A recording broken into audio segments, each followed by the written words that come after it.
30,000 uniform পাওয়া গেল, এটার ব্যাপারে এটা কি বস্তুনিষ্ঠ নয় কিনা সংবাদটি? আমি অবশ্যই বলবো যে সংবাদটি বস্তুনিষ্ঠ, বিকজ এটা তথ্য তো নিউজ পেপারে এসছে উইথ ফটোগ্রাফস। যেটা আমি বলতে চেয়েছি যে কেএনএর অস্ত্রের ব্যবহার আমরা দেখেছি পার্বত্য চট্টগ্রামে। আমাদের আমি যদি ভুল না করে থাকি, বাই নাও আমাদের কয়েকজন সেনা সদস্য, এক্স্যাক্ট সংখ্যাটা আমার মনে নেই, অলরেডি কেএনএর দ্বারা আক্রান্ত হয়েছে, মৃত্যুবরণ করেছে, অনেক আহত হয়েছে। তো সেই প্রেক্ষাপটে নিশ্চয়ই এটা একটা ভালো খবর নয়।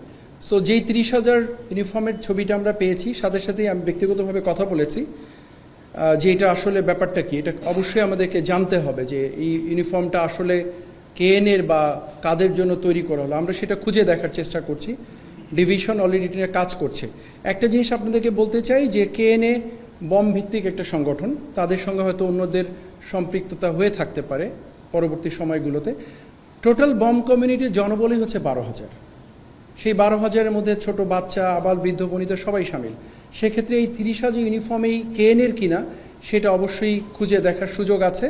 আমরা বিষয়টা অত্যন্ত সিরিয়াসলি নিয়েছি, বিকজ এটা আমাদের নিরাপত্তার সাথে ওতপ্রোতভাবে জড়িত। আমরা খুঁজে দেখছি এবং আপনাদেরকে নিশ্চিত করে বলতে পারি যে এটাকে আমরা খুব হালকাভাবে নিইনি। আমরা দেখছি, খুঁজে দেখছি।